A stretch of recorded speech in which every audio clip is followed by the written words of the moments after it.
तो हम लोग एक सीरीज चल रही थी IVF myths.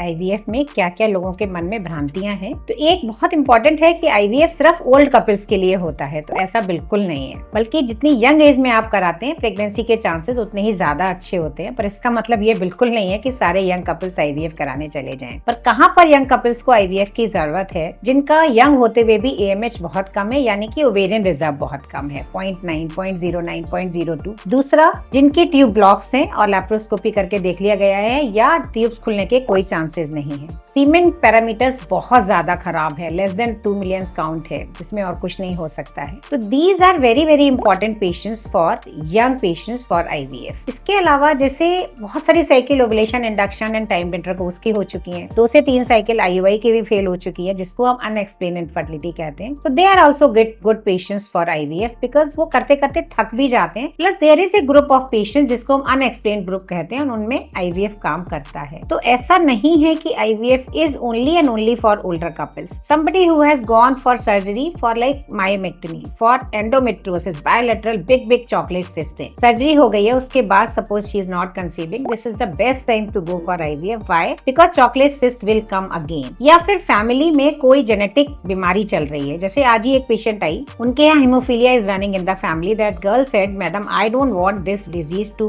Go to my children, so I want to go for IVF with PGT A with PGT, यानी कि आप पहले से एम्ब्रियोज की बायोप्सी करा लीजिए कि इस बच्चे में ये डिजीज तो नहीं है, या जैसे स्पाइनल डिस्ट्रॉफी है। तो ऐसे पेशेंट्स, यंग कपल्स भी बहुत आराम से उस बीमारी को अपने परिवार से हटा सकते हैं, and they are the needy couples जिसमें कि हम आईवीएफ कर सकते हैं।